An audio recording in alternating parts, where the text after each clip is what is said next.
You guys know what time it is, right? Time for another weekly pack guide. Alrighty, let's see what we have this week. I'm gonna present the pack rather than tier by tier. I want to actually go through this by archetypes. So the first archetype I generally look for is self-scaling units. So things like Puppy, which is not here, Bison, which is also not here, Llama, Ostrich. These pets tend to be one of the stronger ways to get a big pet because it doesn't take a slot for it to scale. However, they tend to be quite vulnerable to things like a scorpion. What about other types of scaling? Let's talk about buy sells. Immediately when I look at tier 1s, we're looking for chinchilla and pig, and also things that when you sell give certain effects like beaver. On tier 2s, I'm looking for goldfish and swan, things that can generate economy so we can have more units that we can buy sell a turn. There's no shrimp. Although shrimp is just part of the combo, it's not super necessary. It's a nice to have. There's also salamander, and with lollipop, it can actually be quite good. On tier 3s, we're looking for dog. In tier 4, I'm looking for buffalo, which is not available. So buy sell this week doesn't seem super strong. Now, what about wide scaling? And what I call wide scaling is things on your team that give stats to multiple units. The primary one that we all think of is Penguin, because it shows up super early and it can give a crazy amount of stats over many, many turns. So Penguin is not available this pack. There's no moose. However, we do see a dragon. So we talked about all the scaling strategies, and overall, I don't see a very strong scaling theme this week. And when there's not a strong scaling theme, there are certain synergies that can be quite powerful. And let's talk about now summoning. But the things that we care the most about are pets that synergize with summoned. So turkey, there's turkey this pack, and there's shark. These two pets, along with I'm seeing also whale and deer. And in tier 6s, there's also a fly that works well with the turkey. The summoning theme seems to be in. Now, finally, after we talk about summoning, we need to talk about sniping, the counter to summoning. These pets, you generally can't build a full team of just sniping units, but you can buy them as additional pets to support your team. So we've got Hawk and Crocodile. Both are going to be quite useful this week. Lastly, let's talk about tier 6s.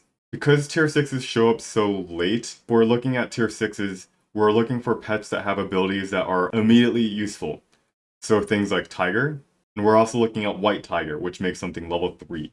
And all the other pets are okay. They're not bad. They're never bad, but they're not going to be the game winners. Lioness, if you draw a lot in the middle game, early to mid game, and you know you're going to end up going to turns 15 or 16, picking up a lioness even on turn 11 might be good.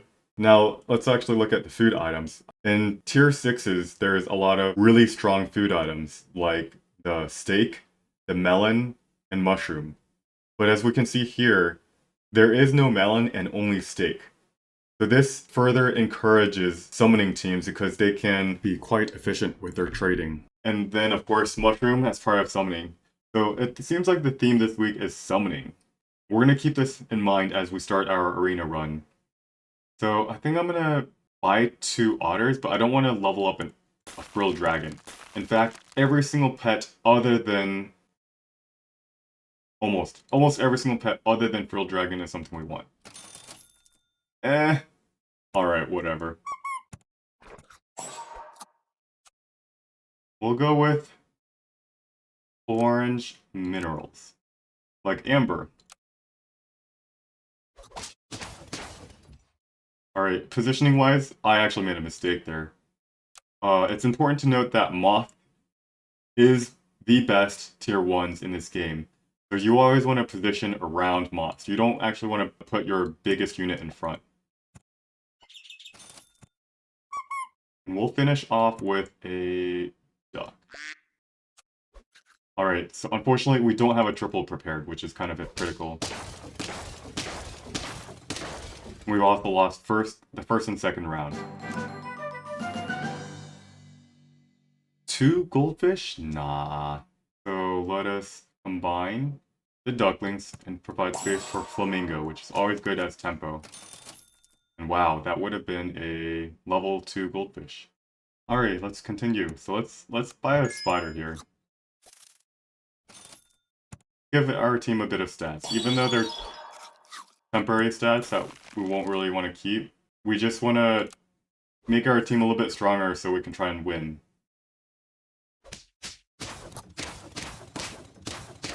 Yeah, that one attack, that's all we needed to win. At this point, we're never going to be buying too many more otters. So instead, what we're going to do, we're going to prepare triples. And hope we see something like a deer or maybe even a llama on turn 5. Alrighty. We should be able to win, but I'm not certain. Nope. Going down to 6 health hurts. Let's start off with the combine. Porcupine is not good at all because there's not that much sniping. Llama is what we want. What we're gonna do is buy this llama. We'll buy a blobfish. We'll pill into it, and we're gonna try and make this as big as we can, as fast as we can. Duckling is so big. Nice.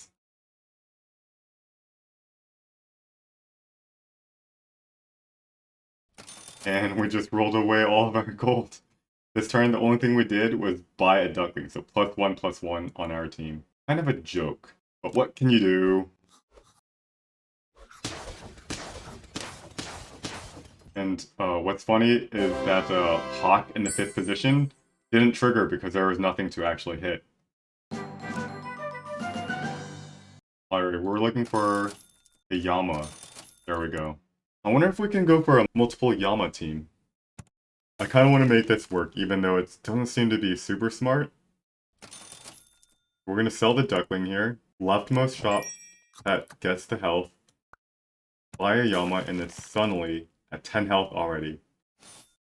Alrighty, let's level this up to level 2. Skunk good?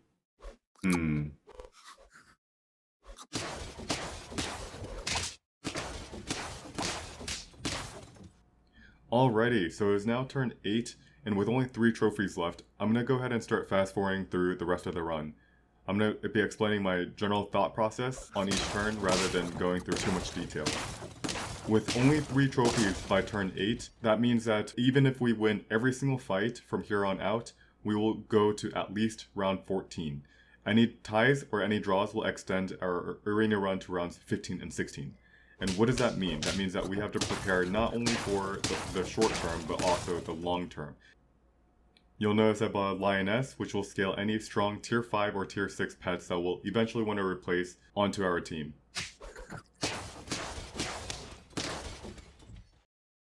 And also, you'll notice that on turn 11, I was able to get an immediate level 2 dragon.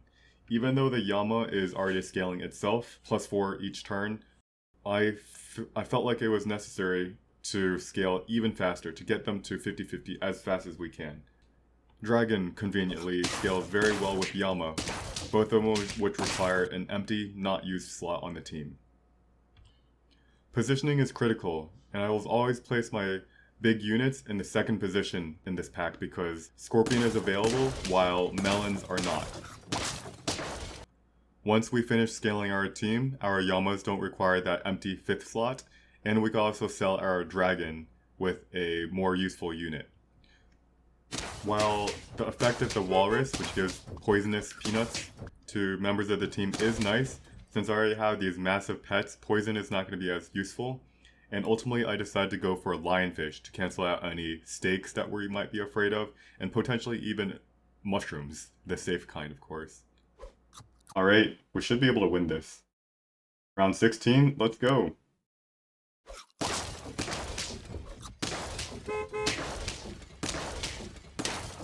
GG. Yama, yama, yama.